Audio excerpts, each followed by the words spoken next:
साक्षी। नानी आप भी। अरे ठीक ही तो कह रही मौसी जी। और सुन बेटा, शादी के बाद अपनी नानी को भूल मत जाना। कोई भी जरूरत हो तो हमें याद करना। अब तुम्हारे नाना जैसी राजाओं वाली शान तो नहीं रही हमारी, पर दिल वही है हमारा। अरे दीदी, आपके बड़े दिल के तो हम भी कायल हैं। ललित, जाओ इसको अंदर रखो, कल इन्हें लगवाना है। चलो, मिलना मिलाना तो लगा रहेगा। चल के खाना खाते हैं, बहुत भूख लगी है। हाँ, जल्दी करते हैं। वो हमारे पति भी घर पे अकेले हैं ना, तो उनके लिए भी खाना लेके जाना है। चले? चलो चलो बेटा चलो, खाना खाएंगे। चलो चलो जल्दी उठो, खड़े हो जाओ।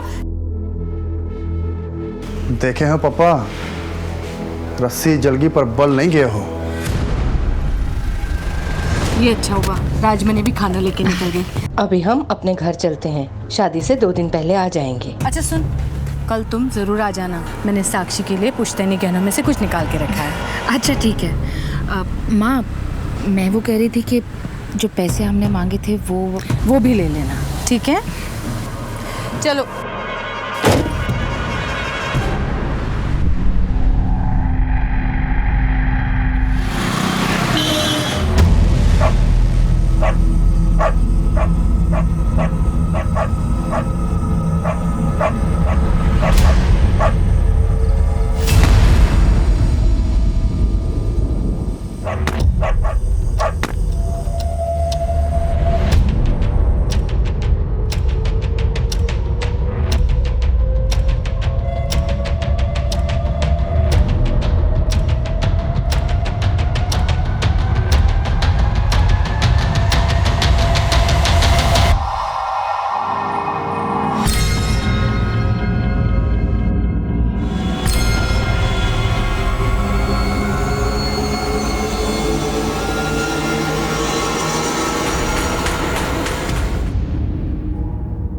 नमस्कार, मैं senior inspector Himanshu Rawat, crime petrol Dastak में आपका स्वागत करता हूं। ठाकुर परिवार में हुए 3 मर्डर्स की वजह से इलाके में दहशत का माहौल छाया हुआ था। क्योंकि ठाकुर परिवार एक संभ्रांत परिवार था, उनके मुजरिमों को पकड़ने के लिए ऊपर से बहुत प्रेशर था। ऐसे में समस्तीपुर पुलिस स्टेशन के इंस्पेक्टर तारिक अनवर को यह केस सौंपा गया।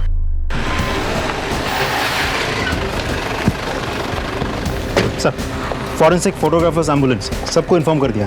सब आते ही होंगे सर। घर में चोरी भी हुई है, लॉकर तिजोरी सब खाली पड़ा है। और ये देखिए, जेवर के बॉक्सेस, जेवर गायब है। यानी चोरी के इरादे से आए थे, घर वाले उठ गए तो तीनों को गोली मारी। कोई हथियार मिला? नहीं सर। फोन किसने किया था? हमने किया था। सुबह किए। क्यों, महुआ पीकर सोए थे क्या? इतने सन्नाटे में रात के 3 गोलियां चली और कोई आवाज नहीं सुनी आपने? नींद की गोली ले ली थी, वरना हम अपनी दीदी और पोते पोतियों को मरने देते भला। और तुम? हमने भी देसी पी ली थी। नशाबंदी लगा है और इधर पूरा इंतजाम करके बैठे हो तुम अपना। राजदीप सर, लाश को पोस्टमार्टम के लिए भेजो। ये काम पक्का बबलू यादव का है। पिछले साल अक्टूबर में ऐसे ही ठीक 2 कांड किए थे उसने। सर, बबलू यादव तो अंडरग्राउंड है। गुड्डू को बोलता हूँ पता लगाने के लिए। सर, आप और इस खबरी गुड्डू दोनों की जोड़ी बेमिसाल है। खबरी नहीं, फैमिली है हमारा। हाँ गुड्डू, थाने में आकर मिलो जल्दी। सलाम। सलाम। अच्छा गुड्डू, जरा पता करो ये बबलू यादव कहाँ छिपा हुआ है। जी भैया। और ये रखो। हाँ सायरा, आज खाना हम बनाएंगे। और हाँ, रिजवान से कहना कि जब तक हम ना आए तब तक ना सोए। चलो रखते हैं।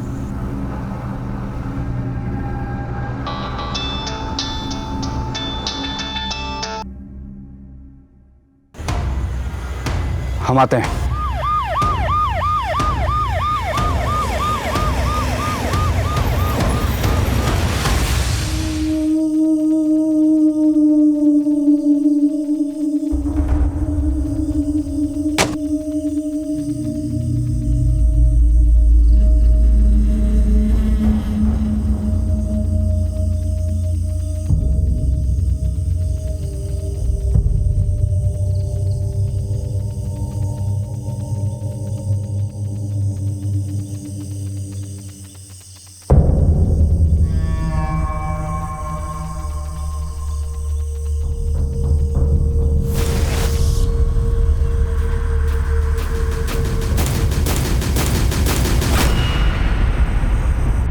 इंस्पेक्टर तारिक अनवर के अचानक मर्डर होने की वजह से एक खलबली मच गई और पुलिस वालों में आक्रोश भर गया। बहुत सारे छोटे मोटे मुजरिमों की धरपकड़ हुई। Beur jail, Samastipur jail, Muzaffarpur jail, इन जेलों में जितने भी मुजरिम तारिक अनवर के द्वारा पकड़े गए थे उन सब से पूछताछ की गई, लेकिन तारिक अनवर के कातिलों के बारे में कुछ पता नहीं चला।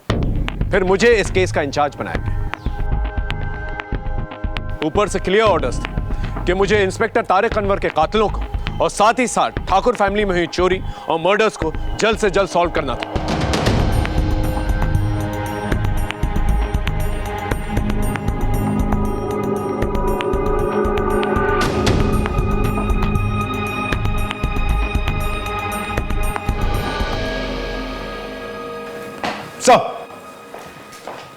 Sub inspector Rajdeep Sharma, Samastipur police station में आपका स्वागत है।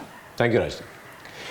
इंस्पेक्टर तारिक अनवर के बारे में सारे डिटेल्स चाहिए मुझे। फिलहाल वो किन किन केसेस पे काम कर रहे थे? सर, तारिक सर जिन जिन केसेस पे काम कर रहे थे उन पे कोर्ट के फैसले आ चुके हैं। इसका मतलब बचा ठाकुर फैमिली का ट्रिपल मर्डर केस। ये बबलू यादव कौन है? सर, तारिक सर ने इस बबलू यादव को भी खबरी गुड्डू अंसारी की मदद से पकड़ने की कोशिश की थी, लेकिन कैसे?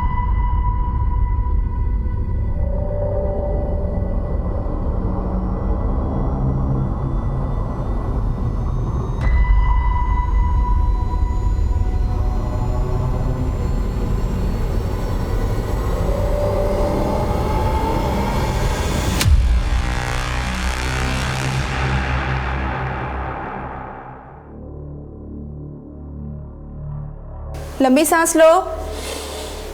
पिछली बार महीना कब आया था? हमको याद नहीं है मैडम जी। अच्छी खबर है, पेट से हो तुम। सर, ठाकुर फैमिली से रिलेटेड केसेस की फाइल्स।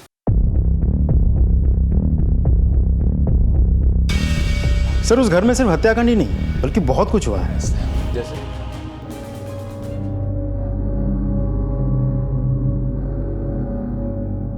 हमें माफ कर देना प्रियंवदा। हमने तेरे बारे में क्या क्या सोचा।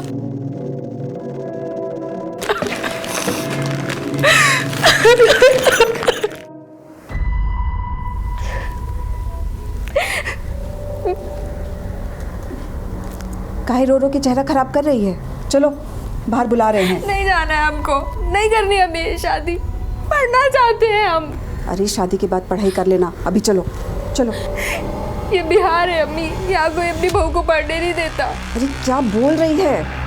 इससे पहले कि किसी तरह का धुआं उठे अपना घर बसा ले। चल। ठीक है, एक शर्त पे, हम बाहर जाके अपना सच सबको बता देंगे। एक थप्पड़ मार के ना गाल लाल कर देंगे। और याद रखना, अगर बाहर मुंह खोला ना तो हमारा मरा हुआ मुंह देखेगी। चल।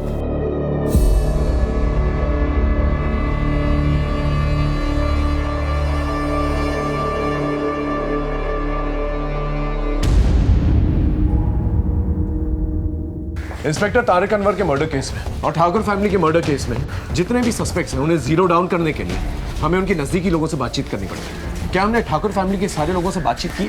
जी सर, तिलंजनी और राजमणि, इन दोनों से बातचीत हो चुकी है, लेकिन उनके घर में सालों से काम कर रही है जमुनिया देवी, उनके साथ बात नहीं हुई है। ठीक है, उसे बुला के लेके आओ।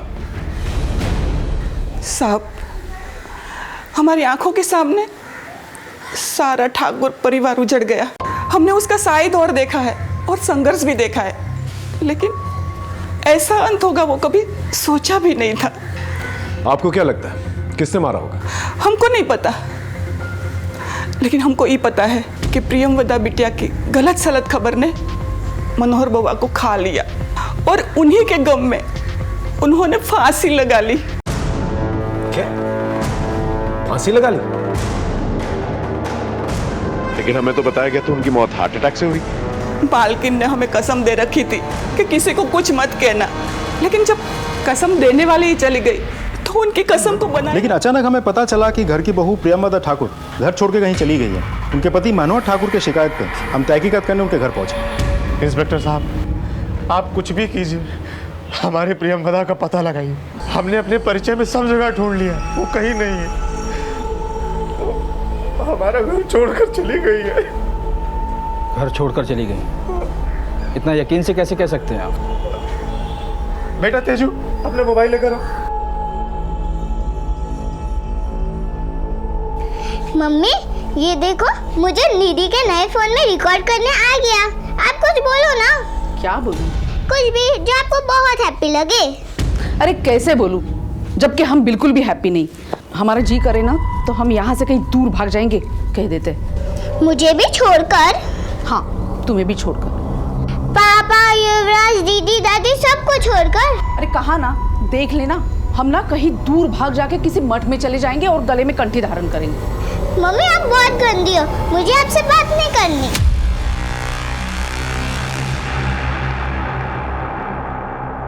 सर, उस वीडियो को देख के हम सबको लगा कि प्रियंवदा ठाकुर अपनी मर्जी से घर छोड़कर गई, लेकिन फिर भी उनके पति मनोहर ठाकुर ने मिसिंग कंप्लेंट लिखवाई थी। इंस्पेक्टर साहब, हमारा और प्रियंवदा का रिश्ता बहुत अटूट है। अगर वो कहीं जाती तो हमको बता कर जाती। हमको तो कुछ गड़बड़ लग रहा है। आप हमारे प्रियंवदा को ढूंढ कर ला दीजिए, हमको बहुत चिंता हो रही है। फिर क्या हुआ? सर, फिर हमें एक इंपॉर्टेंट लीड मिली कि मुजफ्फरपुर के रेड लाइट एरिया में किसी ने प्रियंवदा ठाकुर को देखा है। बड़ी मुश्किल से खबरियों ने ये फोटो भेजा है।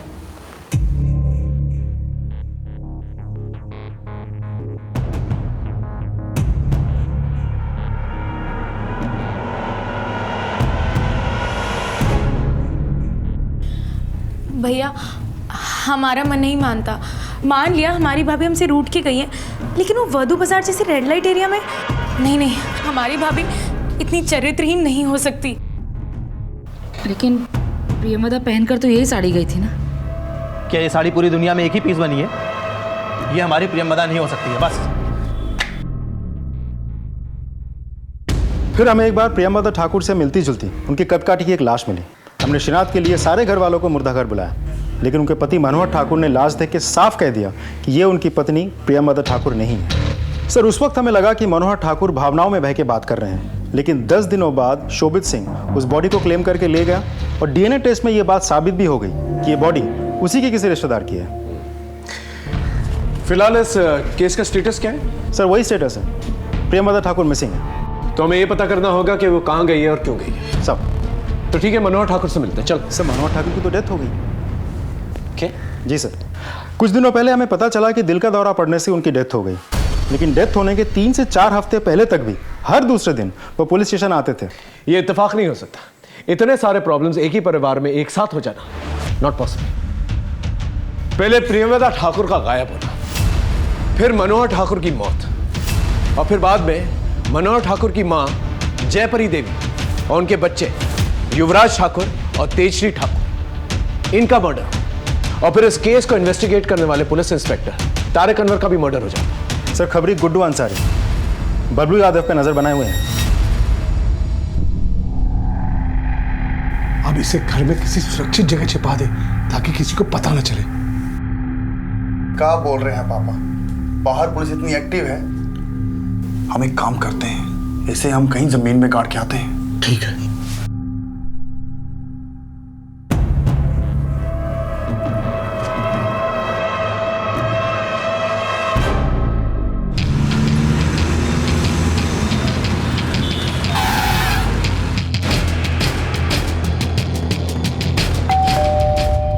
आप सही कह रहे हैं सर। जब तक प्रियंवदा थी सब कुछ सही था। बहुत ही हंसता खेलता परिवार था हमारा।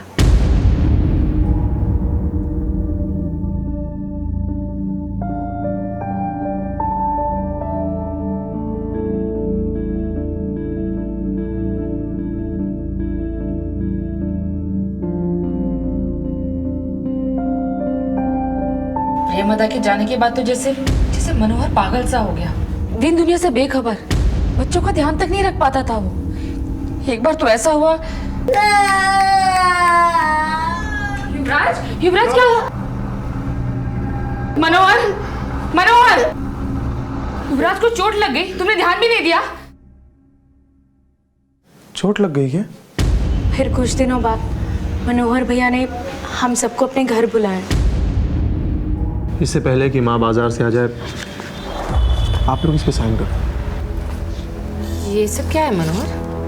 हम अपनी प्रॉपर्टी बांट रहे हैं अपने तीनों बच्चों, अपने बेटे युवराज, तेजश्री और भविश्री में। दीदी, हम आपको साक्षी और राजमणि को कुछ दे के जाना चाहते हैं। लेकिन पापा आप जा कर रहे हो? नहीं बेटा, जा कहीं नहीं रहे हैं, बस वो गलती से मुंह से निकल गया। लेकिन क्यों भैया जी? ऐसे ही छाती पे बोझ सा लग रहा था, अब हल्का सा लग रहा है। तो आप लोगों के कहने के मुताबिक ये जो कुछ भी उनके साथ हुआ उनकी पत्नी की जुदाई के गम में उन्होंने किया?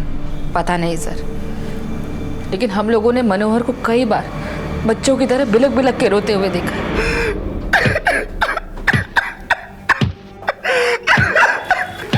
मनोहर, मनोहर, क्या है ये सब? अब आप समझ ही गए होंगे सर कि प्रेमदा के जाने के बाद मनोहर बिल्कुल बिखर गया था, इसलिए उसकी मौत हो गई। हो सकता है किसी की साजिश, इसलिए हमने प्रियमदा जी के मिसिंग केस को एक नए सिरे से शुरू करने का फैसला किया। बस आप लोगों का 100% कोऑपरेशन चाहिए। बिल्कुल करेंगे। प्रियमदा वापस घर आ जाएगी, इससे अच्छी बात क्या हो सकती है? Thank you. इस गुड्डू अंसारी को बुला, प्रियमदा के केस में उसकी हेल्प लेते हैं।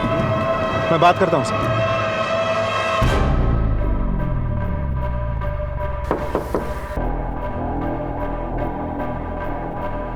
इन्हीं का करना है? जी, कोई खतरा का बात तो नहीं है ना? कोई खतरे की बात नहीं है। हम 100-150 ऑपरेशन कर चुके हैं, अब बिल्कुल चिंता मत करिए।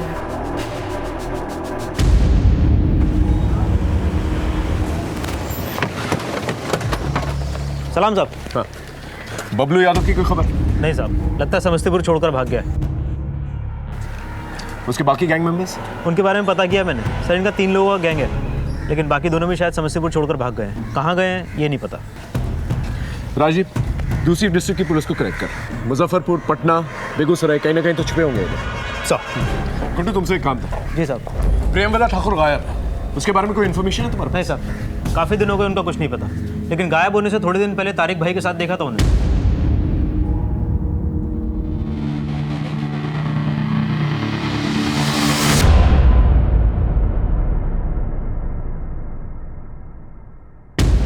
इसका मतलब मेरी थ्योरी बिल्कुल सही थी। प्रियमदा का गायब होना, ठाकुर फैमिली के मर्डर और पुलिस इंस्पेक्टर तारिक अनवर का मर्डर, ये सारे केसेस कहीं ना कहीं कनेक्टेड है। बस हमें सिरा नहीं मिल रहा। सर, कहीं ऐसा तो नहीं कि इन सब के पीछे प्रियमदा ठाकुर का ही हाथ है? शायद मास्टरमाइंड वही है, कहीं छिपी बैठी है और अपने काम को अंजाम दे रही है, और नतीजा ठाकुर फैमिली भी तबाह और इंस्पेक्टर तारिक अनवर भी खत्म। हो सकता है, लेकिन फिलहाल हम किसी कंक्लूजन पे जंप नहीं करते। इस प्रियमदा ठाकुर की तस्वीरों को दोबारा से सभी थानों में सर्कुलेट कर। हमारा यह जानना बहुत जरूरी है कि वो यहां से गई कहां और क्यों। साहब, वकील साहब, हमारा काम हो जाना चाहिए, वरना हम दोनों बाप बेटे सड़क पे आ जाएंगे। वकील साहब, ये रख लीजिए।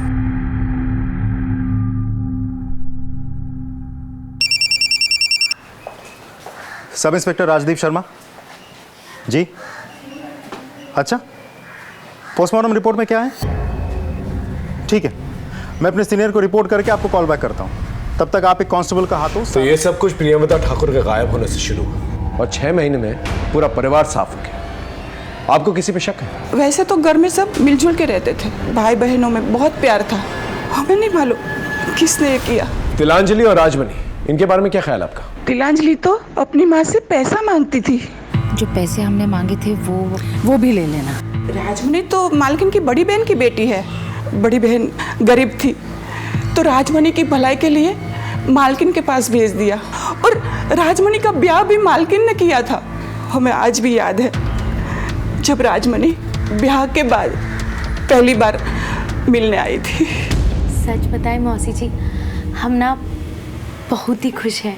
आपको पता है, इन सब लोगों ने हमें पलकों पर बिठा कर रखा है। और यही नहीं मौसी जी, हमारे ससुराल में हमारे इस परिवार का बहुत ही गुणगान करते हैं। हमें बहुत ही खुश रखा है, और ये सब कुछ सिर्फ आपके ही कारण हुआ है मौसी जी। अरे ना ना बिटिया, हम तो बस अपना फर्ज निभाए हैं। सदा खुश रहो। लो, ये रख लो, हमारी तरफ से मुंह दिखाए। नहीं नहीं भाभी माँ, अरे नहीं, रख लो ये बेटा, रख लो रख लो। अरे चाय लो, चाय भी आ गई। फिर और कौन हो सकता है?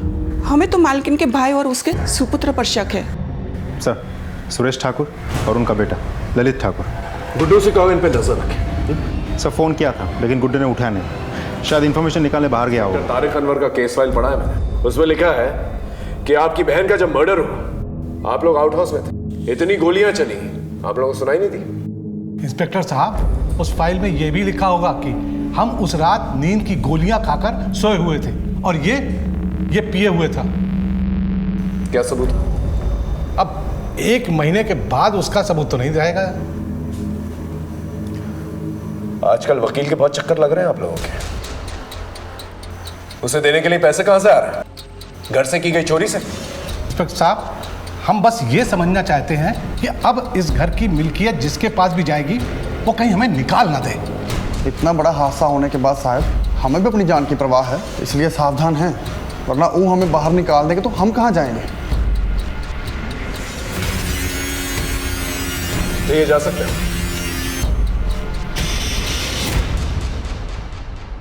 अच्छा जवाब दें आप इंस्पेक्टर, ठहरे कुछ यार बन रहा था वो। घबराओ मत बेटा, जिस मड़िया में हम लोग रह रहे ना वहीं से बड़े घर जाने का रास्ता मिलेगा। मेरे मुताबिक ठाकुर फैमिली में 5 हत्याएं हुई थी।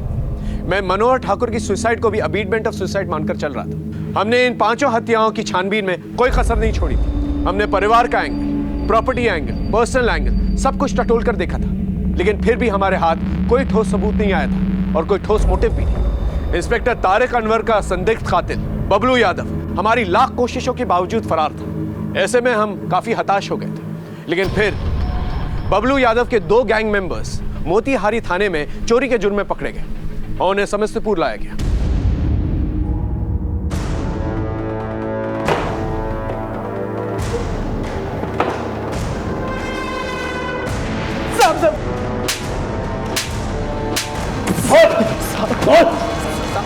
साहब हम चोर हैं साहब, सिर्फ चोरी करते हैं साहब, हमने किसी को नहीं मारा साहब। चोरी करते हो? किसी को नहीं मारा? सच बोल, सच बता रहे साहब, हमने तो कभी बंदूक देखी नहीं है, ना चलाया, तो हम कहाँ से वो खरीदेंगे और शूट करेंगे। जयपरी देवी, तेज श्री और युवराज को किसने मारा? और साहब बबलू यादव ने मारा साहब। बबलू यादव? हाँ साहब, हमें तो कुछ पता ही नहीं था, वरना हम चोरी नहीं करते। हाँ साहब, चोरी करने गए वो बच्चा उठ गया, बबलू ने उसको गोली मार दी। तारिक अनवर को साहब सच में हमें नहीं पता साहब, हम चोर हैं, हम अपनी चोरी कबूल करते हैं साहब, हम अपनी चोरी कबूल करते हैं साहब। हाँ साहब।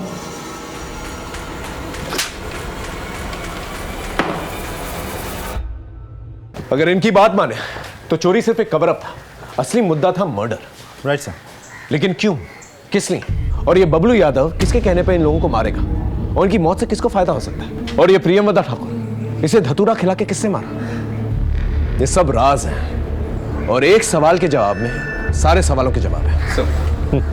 सर जिस गोली से तारिक सर की हत्या हुई थी उसकी बैलिस्टिक रिपोर्ट आ गई है। फैक्ट्री मेड देसी कट्टा। तो फिर इसके बनाने वाले भी तो कम हो गए। दूसरी फाइल क्या?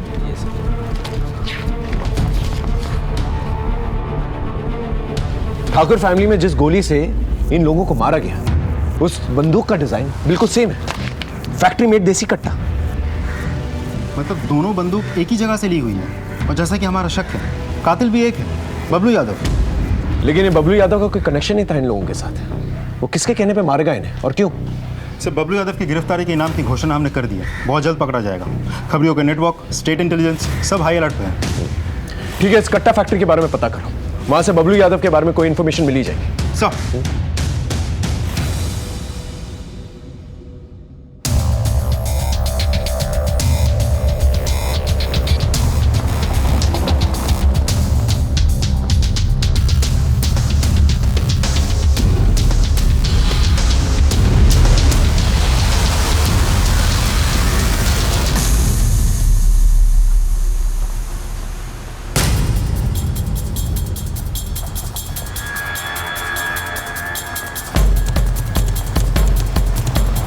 चाचा गाड़ी पीछे लो।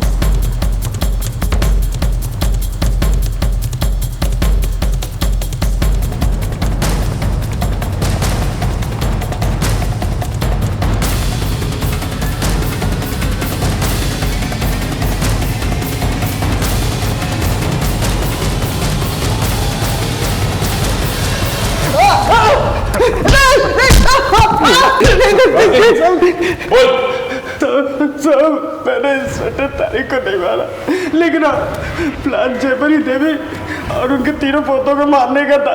वहाँ पर हमको भविष्य नहीं मिली साहब। उस मासूम की किस्मत में जिंदा रहना लिखा था, इसलिए उसकी नानी ने उसे बुला ली। लेकिन तू उसे क्यों मारना चाहता था? अरे नहीं पीजिए ना। अरे देखिए ना कितनी गर्मी हो रही है। ठीक है।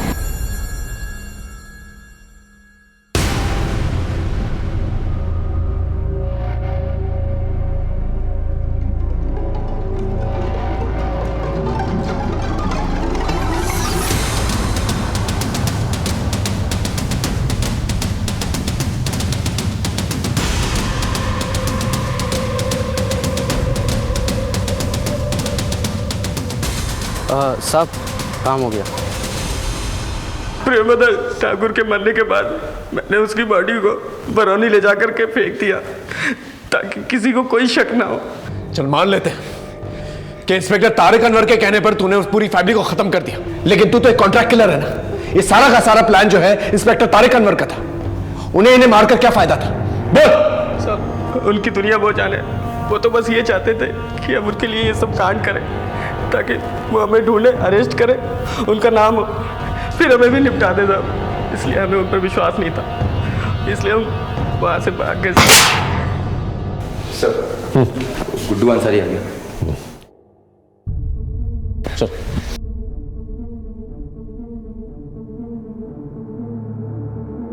गुड्डू, तुम और इंस्पेक्टर तारिक अनवर भाइयों जैसे थे ना? हाँ साहब।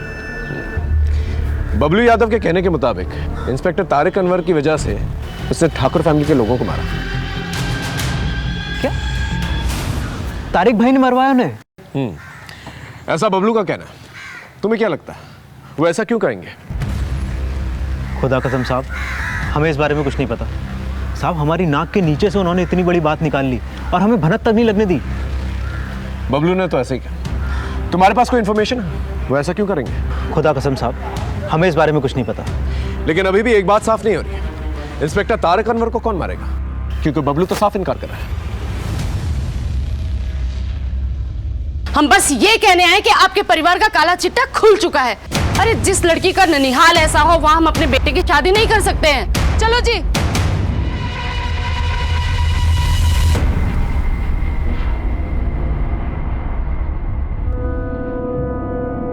दीदी तू अकेले? भव्या कहाँ है? दीदी पता नहीं, लेकिन भव्या घर में कहीं भी नहीं मिल रही। घर पे ही थी मगर पता नहीं कहाँ चली गई। दीदी कहाँ चली गई मतलब? तुझसे एक दिन भी नहीं संभाला गया? तुझसे कहा था ना एक मिनट के लिए भी नजर नहीं हटाना।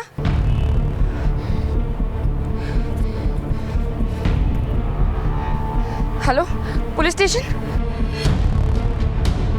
हाँ बोल। ठीक है सर, एक टिप मिली है, कट्टा सप्लाई करने वाले का पता चल गया है।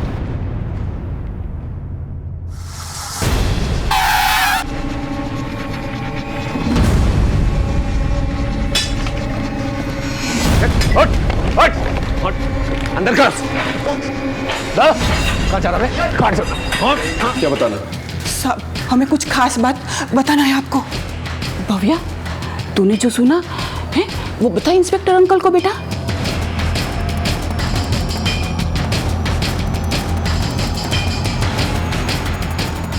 बेटा घबराओ मत।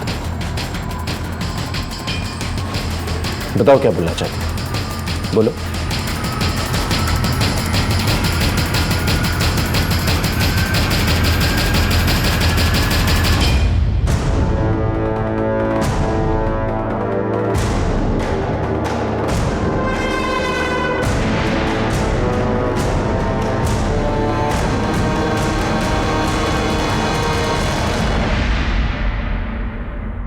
इतना आक्रोश, इतना गुस्सा भरा हुआ है तुम्हारे मन में।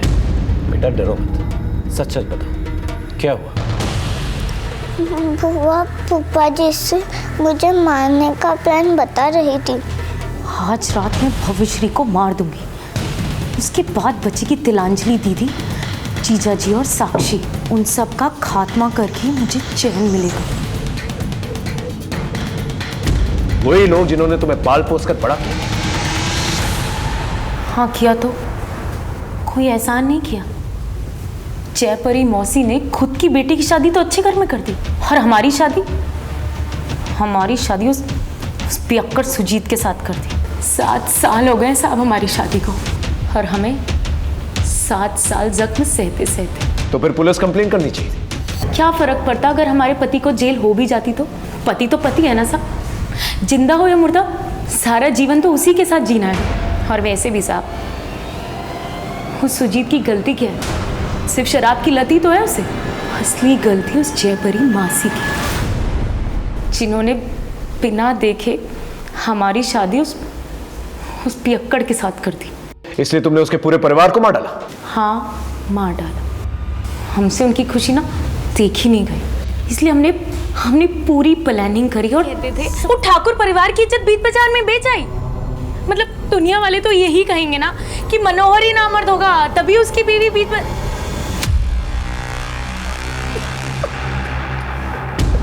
और फिर इंस्पेक्टर तारिक ने जब किसी और की लाश दिखाई, जब मनोहर भैया नहीं माने तो हमने यातना देना शुरू किया। ना जाने कितने लोगों के साथ मुंह काला करवाया होगा भाभी माँ ने, जब जाकर उन्हें ऐसी दर्दनाक मौत मिली है। एक बार भी नहीं सोचा आपके बारे में। और फिर वही हुआ जो हम चाहते थे।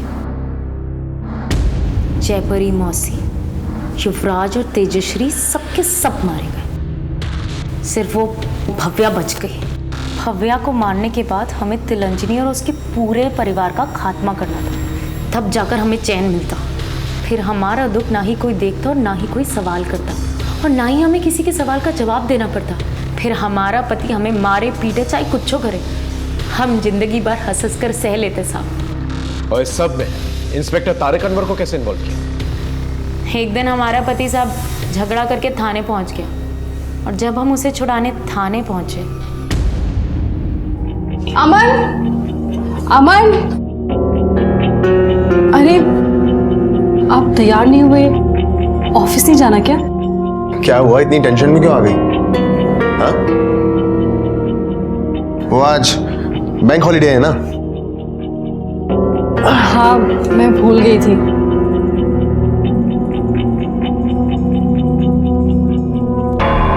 क्यों, तुम कहीं जाने वाली हो क्या? नहीं तो।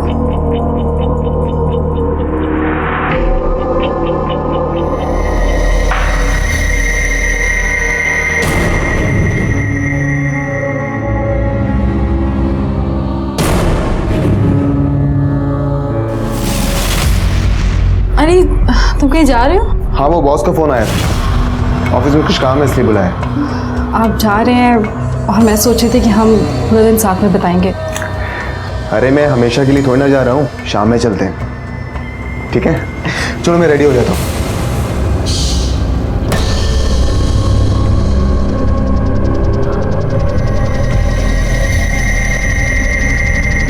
हाँ, आ रही हूँ ना, तुम वहीं पे वेट करो, मैं अभी पहुँच रही हूँ।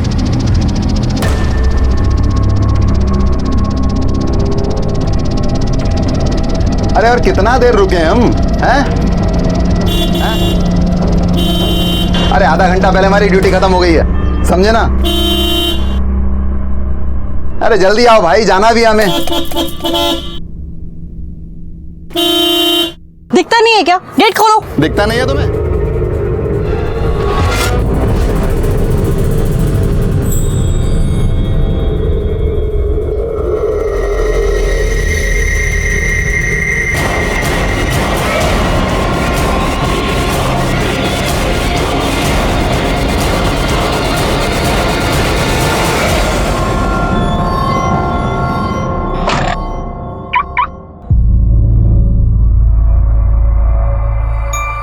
ताई, ताई,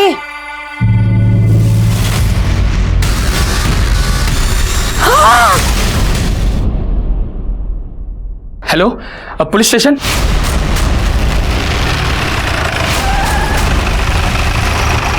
सर, ऊपर तीसरे माले पर।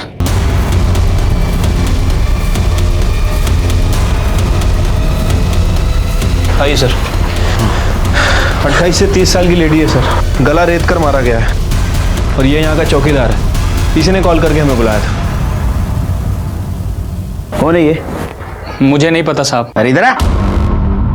बिल्डिंग में मर्डर होता है या कौन आता जाता है पता नहीं तेरे को? साहब यहाँ कोई आता जाता नहीं है, तो मैं भी यहाँ नहीं रहता, बस सुबह शाम एक चक्कर मार जाता हूँ। ऐसा ही काम करेगा ना, लंबे चक्कर में जाएगा।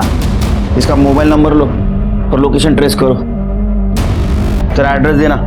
जब तक तहकीकात चल रही है शहर छोड़ के बाहर जाने का नहीं, जाएगा तो ऐसा मारूंगा तेरे को। डिटेल्स लो। शिरके, ये लूटपाट का मामला लगता है। देखो कान से बाली खींची गई है, जख्म है, गले पर भी निशान है और ये हाथ से भी चूड़ियां खींच के निकाली गई। कपड़े से तो लगता है ये अच्छे घर की है, लेकिन अंडर कंस्ट्रक्शन बिल्डिंग में क्या कर रही थी? कोई आइडेंटिफिकेशन मिला? नहीं सर, कोई आईडी नहीं मिला। नीचे जो गाड़ी खड़ी है शायद इसी की हो सकती है। उसके डिटेल्स आरटीओ को भेज दो और आसपास पूछताछ करो किसी ने इसको गाड़ी से आते हुए देखा था क्या। झूठ और धोखा मजबूत से मजबूत रिश्ते को खोखला बना देता है। 1 साल पहले मेरी पोस्टिंग थाना डिस्ट्रिक्ट के मीरा रोड पुलिस स्टेशन में थी। उस वक्त मेरे पास एक केस आया। उस केस में पता नहीं चल रहा था कि सच कौन बोल रहा है, झूठ कौन बोल रहा है। नमस्कार, मैं सीनियर इंस्पेक्टर सुनील केलकर आप सबका स्वागत करता हूं क्राइम पेट्रोल दस्तक के इस भाग में। सुहासिनी अंडर कंस्ट्रक्शन बिल्डिंग में क्या करने गई थी? वहां उसकी हमें बॉडी मिली। मुझे नहीं पता सर, मैं तो अपने ऑफिस गया था। तुम कहाँ काम करते हो? सर नेशनल बैंक में। पुलिस वाले छुट्टी के दिन काम करते हैं मैं समझ सकता हूँ, लेकिन एक बैंक वाला बैंक हॉलीडे के दिन काम करता है? सर वो एक्चुअली मेरे बॉस का फोन आया था। मुझे कुछ लोन रिलेटेड सेटलमेंट्स के बारे में बात करने के लिए बुलाया था। उसका किसी के साथ झगड़ा दुश्मनी? सर बेसिकली हम लोग दिल्ली के रहने वाले हैं। अभी लास्ट ईयर मेरा ट्रांसफर यहाँ हुआ। हम यहाँ ज्यादा किसी को जानते नहीं, तो दुश्मनी होने का तो सवाल ही नहीं उठता सर। फिलहाल तो ये केस लूटपाट के लिए की गई हत्या का लग रहा है, लेकिन आजकल किसी पे भरोसा भी नहीं कर सकते, है ना? दोस्त कब दुश्मन बन जाए कुछ बोल नहीं सकते। आप जा सकते हो, जरूरत पड़े तो फिर से बुलाऊंगा। सर जिस किसी ने भी मेरी सुहासिनी को मारा है ना सर उसे सजा मिलनी चाहिए। जय।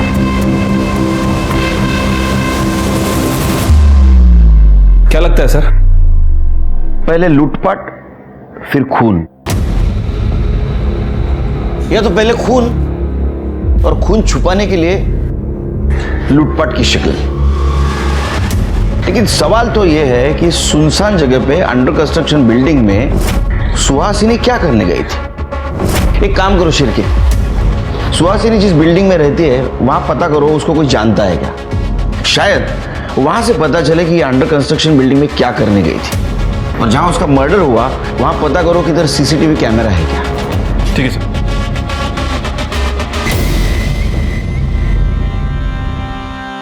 कैसी लग रही हूँ मैं? अरे वाह, तू तो एकदम रानी लग रही है। रानी नहीं रे, ये तो मेरी राजकुमारी है। रानी तो बड़ी होती है। तो मैं भी तो बड़ी हूँ। तू तो है सबकी दादी अम्मा। तू यहाँ क्यों आया है? अरे मेरे बच्चे हैं, मिलने को नहीं आ सकता क्या? ए देखो, ये तुम दोनों के वास्ते लाया। लो लो। तेरे पास दारू के अलावा किसके लिए पैसा है क्या?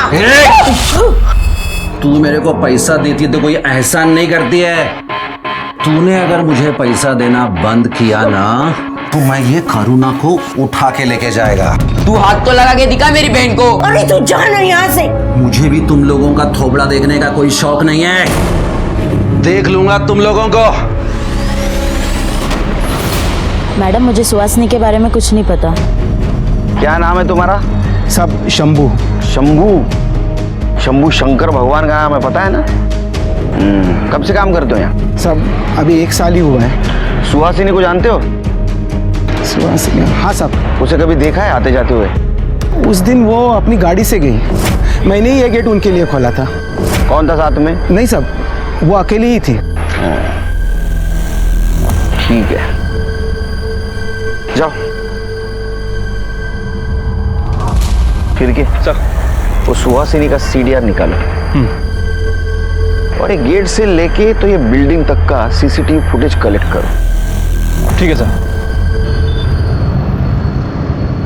सर ये सुहासिनी के कॉल डिटेल्स सर, कुछ सस्पिशियस नहीं मिला है और कोई बॉयफ्रेंड का एंगल भी सामने नहीं आया, लेकिन सर उसकी मौत के पहले उसको पीसीओ से कॉल आया था। हाँ आ रही हूँ ना। और सर ये पीसीओ जहाँ में उसकी बॉडी मिली थी उस एरिया के थोड़े आगे है। मैंने वहाँ के ऑनर से भी बात की, उसका कहना है कि उसे याद नहीं कि ये कॉल किसने किए थे। शिरके एक काम सर, सुहासिनी की पीएम रिपोर्ट देखो किसका फोन। सर रिपोर्ट के हिसाब से उसकी हत्या किसी धारदार हथियार से की गई है, गला रेत कर, और मौत 12 बजे से 3 बजे के बीच हुई है। एक काम करो, इस एरिया में जितने भी हिस्ट्री शीटर्स एक्टिव है सबको उठा के ला और ज्वेलरी शॉप को इन्फॉर्म कर दो, अगर कोई चोरी का माल बेचने आए तो पहले हमें कॉल करो। ठीक है सर। शांतिनगर एरिया में एक दुकान में चोरी हो गई है। बाबा ते बघा काय चोरीचं मॅटर आहे सर। हाँ बोला सर, हमारी दुकान में एक औरत चोरी कर रही थी, हमने उसे यहाँ पकड़ के रखा, प्लीज जल्दी आ जाइए। औरत? मैं सच कह रही हूँ, मैंने कुछ नहीं किया। शांति एक बकरी कटने के लिए तैयार है। नहीं मैडम जी, मैंने चोरी नहीं की। ये 2 फ्रॉक मैंने अपने बेटे के लिए खरीदी थी, अगले हफ्ते उसका जन्मदिन है। पता नहीं ये तीसरी फ्रॉक कुछ में। अरे नहीं यार, 1 साल क्या और 3 साल के बाद प्रमोशन। सर सुहासिनी के सोसाइटी का सीसीटीवी फुटेज लगा। पहुंच कर। मेरा शक सही निकला शिरके। देखो कितने गहने पहने, हाथ में 2 थैली भी है जो हमें मर्डर स्पॉट पे नहीं मिली। इसका मतलब ये खून लूटपाट के इरादे से किया है। सर हो सकता है कि कोई इसके ऊपर नजर रखा हो और मौका मिलता ही इसे मार दिया और सारे गहने लेकर चला गया। लेकिन अभी भी सवाल यह है शिरके कि सुहासिनी सुनसान जगह पे अंडर कंस्ट्रक्शन बिल्डिंग में क्या कर रही थी। प्ले करो।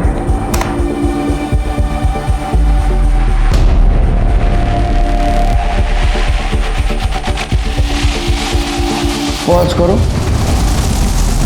शिरके ये दूसरा गार्ड जो है ना सस्पिशियस लग रहा है, जरा इसके बारे में पता करो। ठीक है सर।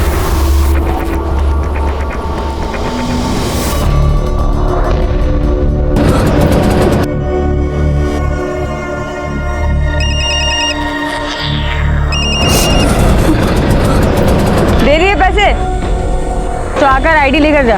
मैडम क्या हुआ मुझे बताइए। ये अभी नया है ना मैडम, मैं इसे समझाता हूँ, प्लीज निकालो उसको यहाँ से, तभी नहीं है सब भी। सवाल तू सब सुहासिनी मैडम ने उसकी सोसाइटी में कंप्लेंट तो नहीं की, लेकिन बहुत गुस्सा रहती थी। जाओ तुम। नमस्ते। शिरके सर पंकज को उठा के लाओ।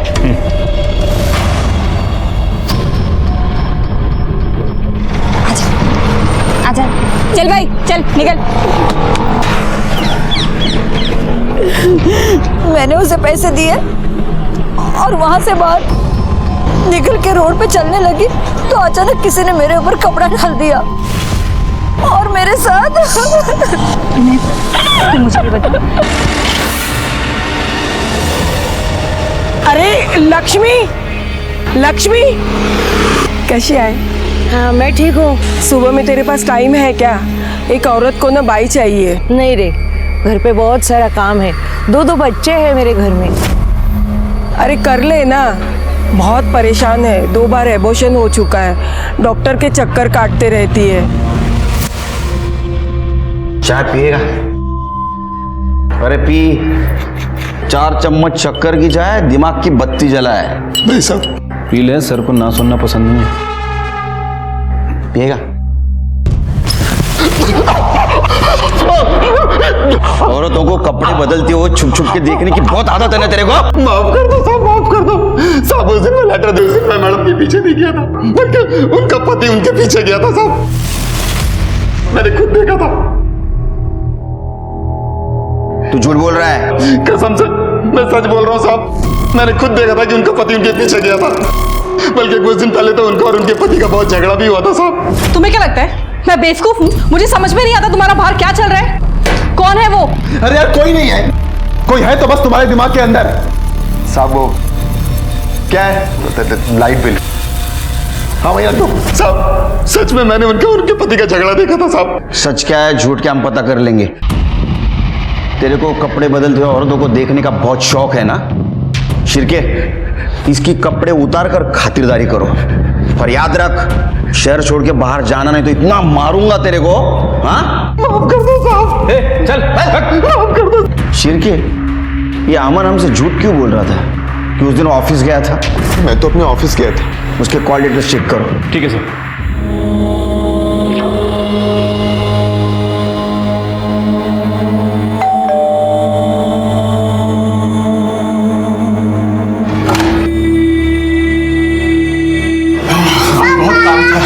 अच्छा बेटा।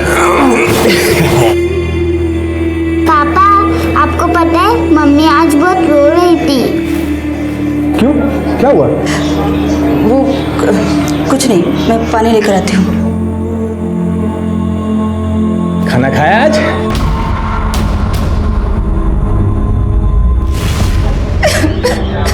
सुहासिनी के केस में हम उलझे हुए थे, ऐसे में और एक अपराध हुआ था। उसके बारे में हमारे पास डिटेल इंफॉर्मेशन नहीं थी, लेकिन हेतल बहुत परेशान थी। उसके साथ रेप हुआ है ये उसके पति को बता नहीं पा रही थी।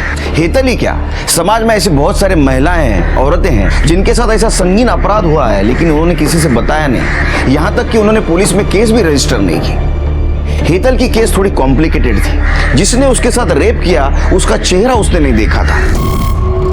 तो क्या सच में पवार ने उसके साथ रेप किया था या इसके पीछे कोई और था? अरे किती वेळा सांगायचं तुला मी काय नाही केलं म्हणून? पण मला माहिती है तूने रेप किया। उसने बोला और तूने मान लिया। कोई औरत ऐसा झूठ क्यों बोलेगी? अरे तूने ही तो कहा था वो आएगी पैसा लेके, वो आई नहीं तो मैं सो गया था। उल्टा तुझे उल्टी कहानी सुना के भाग गई वो साली। तू झूठ बोल रहा है। मैंने सोचा थोड़ा ज्यादा पैसा कमाएंगे इसलिए नकली कांस्टेबल बन के ये सब कर रही थी। तेरी बीवी हूँ मैं और तूने किसी औरत के साथ ऐसा?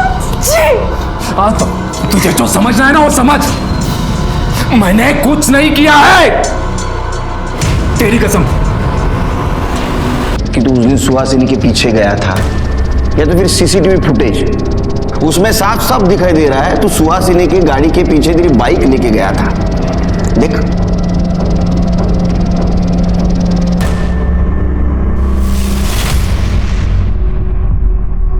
तेरा किसी के साथ चक्कर चल रहा था ना? सुमन नाम की लड़की के साथ। हाँ सिरके? नहीं सर वो तो मेरे ऑफिस में काम करती है मेरे साथ। सर मेरा उसके साथ कोई अफेयर नहीं चल रहा है, बस काम के सिलसिले में उससे बातचीत होती है और कुछ नहीं सर। हाँ काम। मेरे घर वाले ना, मेरे मम्मी डैडी वो बोलते थे तू बैंक में काम कर, क्योंकि पुलिस की नौकरी बहुत टेंशन वाली रहती है, टाइम नहीं रहता है, 24 घंटा काम करना पड़ता है, रिस्क है, ऐसा बहुत सब कुछ। लेकिन ये बैंक का भी काम ऐसा ही है। हाँ कितना काम है यार।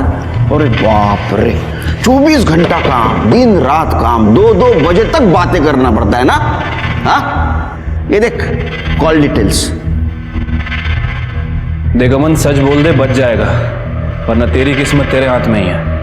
सर हाँ सर मेरा सुमन के साथ, लेकिन सर 6 महीने पहले सब खत्म हो गया था सर। तू सुहासिनी के पीछे क्यों गया था? सर मुझे उसकी हरकतों पर शक हो रहा था। सर वो किसी से छुप कर फोन पर बात कर रही थी, किसी से छुप कर मिल रही थी सर, इसीलिए मैं उस दिन उसके पीछे गया था। उसके पीछे गया, उसको मार दिया, उसके गहने लूट लिए और इस मर्डर को तूने लूटपाट की शक्ल दी। नहीं सर, मैं उसके पीछे गया था और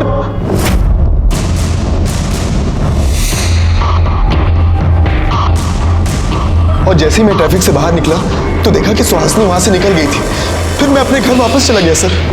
ये झूठ बोल रहा है, इसे नहीं मारा है, इसकी ऐसी खातिरदारी करो जब तक ये सच नहीं बोलता। लेके जाओ इसको। सर मैं सच कह रहा हूँ सर सच कह रहा हूँ sir, please trust me sir, मैं सच कह रहा हूँ सर।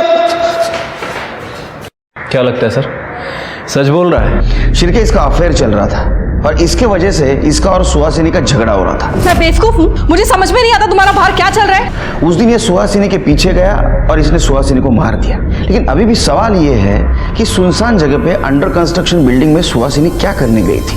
उसके हाथ में जो थैली थी वो कहाँ गई और उसमें क्या था? सर थोड़े समय के लिए मान लेते हैं कि अमन सच बोल रहा हो, मतलब सुहासिनी का वाकई किसी के साथ अफेयर चल रहा हो। और उसे वो कॉल रिकॉर्ड के हिसाब से पीसीओ से कॉल भी आते थे। मुझे नहीं लगता शिरके, क्योंकि सुहासिनी की सीडीआर रिपोर्ट से भी ये पता नहीं चलता कि उसका किसी के साथ चक्कर चल रहा था। लेकिन मर्डर वाले दिन उसी एरिया के पीसीओ से उसको फोन आ रहे थे। हाँ आ रही हूँ ना। और उसको मिलने के लिए वो गई थी, लेकिन कौन था वो जिससे वो मिलने गई थी? फिलहाल तो एक काम करो, सारे सिग्नल्स के सीसीटीवी फुटेज कलेक्ट करो और इसकी एक्स गर्लफ्रेंड उसके कॉल डिटेल्स निकालो। सर ये उस रोड का सीसीटीवी फुटेज है। अमन आगे के 2 सिग्नल पे दिख रहा है, लेकिन उसके बाद दिखा नहीं। लेकिन शिरके, उसके सोसाइटी के सीसीटीवी फुटेज के हिसाब से वो घर 2 घंटे के बाद वापस आया था। तो फिर वो 2 घंटे क्या कर रहा था, कहाँ था? उसके गर्लफ्रेंड का कुछ पता चला? नहीं सर, सुमन के बारे में अभी कुछ पता नहीं चला है, लेकिन उसके फोन की लास्ट लोकेशन दिल्ली की थी और वो भी 6 महीने पहले की। 6 महीने पहले की? ऐसे भी तो हो सकता है शिरके कि 6 महीने पहले उसने नंबर बदला हो। लेकिन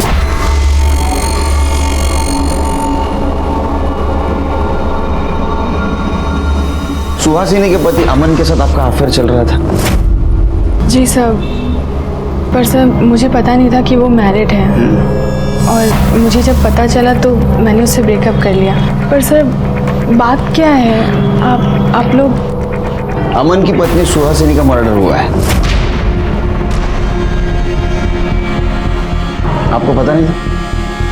सर पिछले 6 महीने से मेरी उससे कोई बात नहीं हुई थी। Actually I move to Delhi और 2 महीने से मेरे पति यहाँ शिफ्ट हो गए हैं, और सर मैं उसके कांटेक्ट में भी नहीं हूँ सर। ठीक है,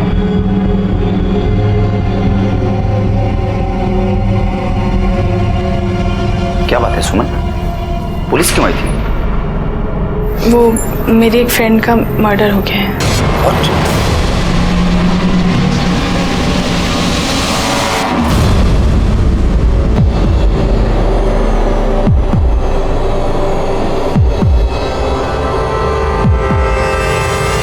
हाँ बताइए।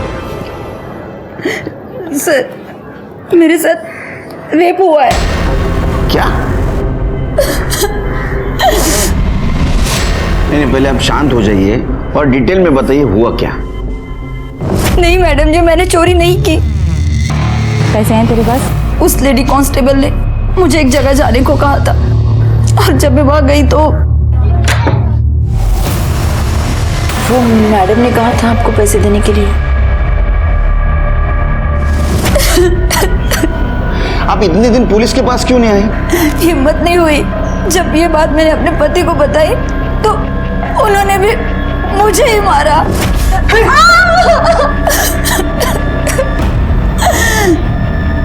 चिरके, एक काम करो, इनसे इनके पति का नंबर लो, उसको इधर बुला लो, और वो लेडी कांस्टेबल का भी नंबर लो जिसने उसको घर पे भेजा था, और नंबर से उसका एड्रेस निकालो।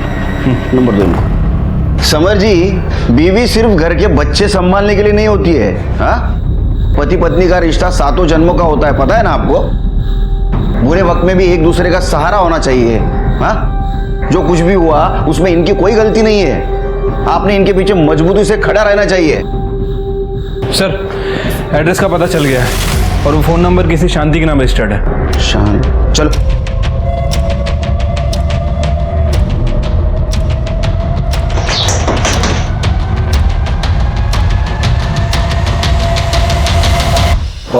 सर तुम्ही इथे? तू क्या कर रहा है यहाँ? मेरा घर है सर। ये शांति है ना? हाँ, बीवी है मेरी। कड़े बुला।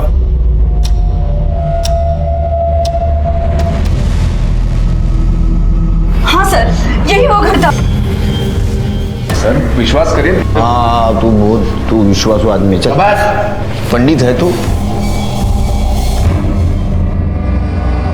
ये क्या है रे? हाँ? ये क्या है? दिल्ली के नाखून है? हाँ? खबर लो इसकी। पापा।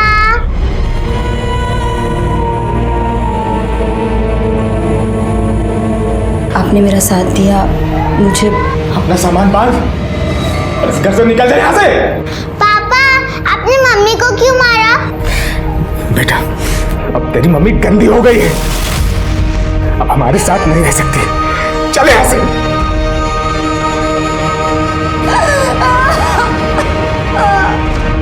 हेतल ने हिम्मत दिखाई, वो पुलिस के पास आई, उसने केस रजिस्टर की और उसने अपराधी को पकड़वाया भी।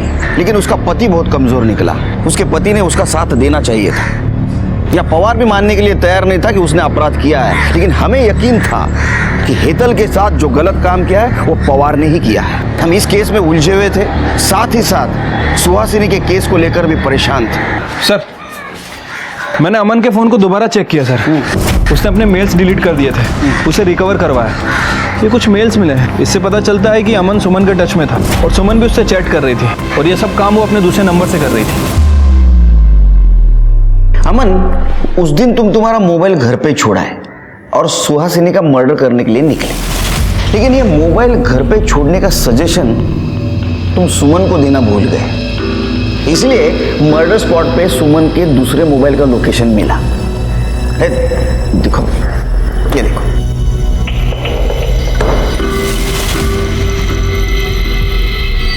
अब या तो सुहासिनी का मर्डर सुमन ने किया है, या तो तुम दोनों ने मिलकर किया। सर, मैं आपको सब कुछ सच सच बताता हूँ। बताओ।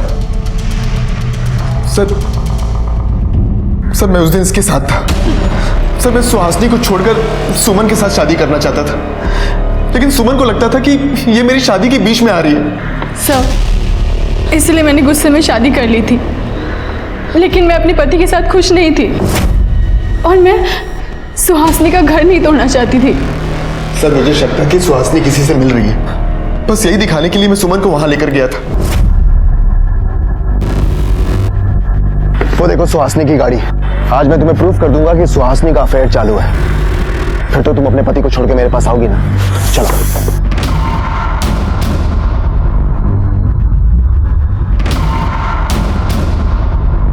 कहाँ गई?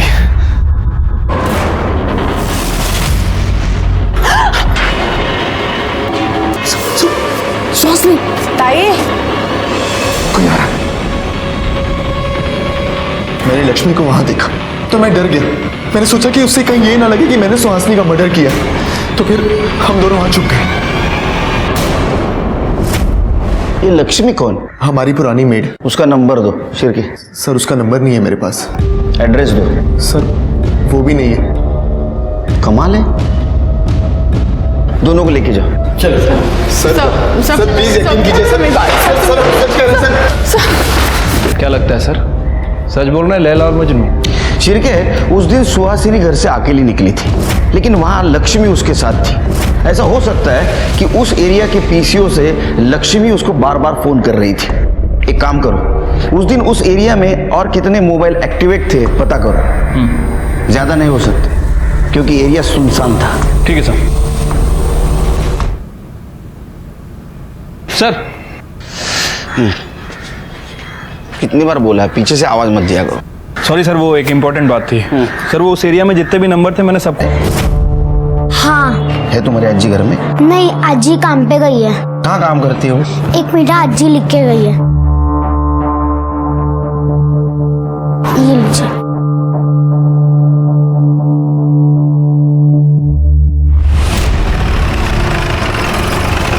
मुझे आपकी पत्नी से बात करनी है। लेकिन सर, काजल तो घर पे नहीं है, बाहर गई। कहाँ गई? पता नहीं, वो कह रही थी उसके किसी फ्रेंड के यहाँ कोई फंक्शन था, तो बस वो रेडी होकर निकल गई। फोन लगा।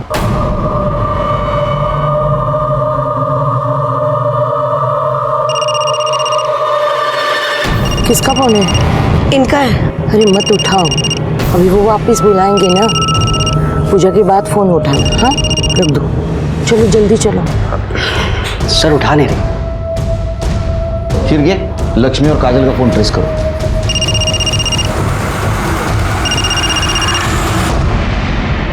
सोलह सिंगार करके सज धज के नई दुल्हन की तरह पूजा को जाना पड़ता है, फिर सौभाग्य प्राप्ति और पुत्र प्राप्ति हो जाती है। सुहासिनी ताई बहुत परेशान थी। उनको लग रहा था उनके सांप का किसी के साथ चक्कर चल रहा है। पूजा वूजा करके वो सब ठीक करना चाहती थी साहब। मैं पूजा के लिए उन्हें ऊपर ले गई, लेकिन ऐसा नहीं। मेरे को कैसे भी पैसा चाहिए था। पैसा किधर से आता? पैसा चाहिए था तो मेहनत करता। आणि तुम्ही म्हणाला तुमच्या नातीसाठी हे सगळं केलं. इससे तुम्हारा अपराध कम नहीं होता. तुम बराबर की हिस्सेदार हो इसके साथ अपराध में.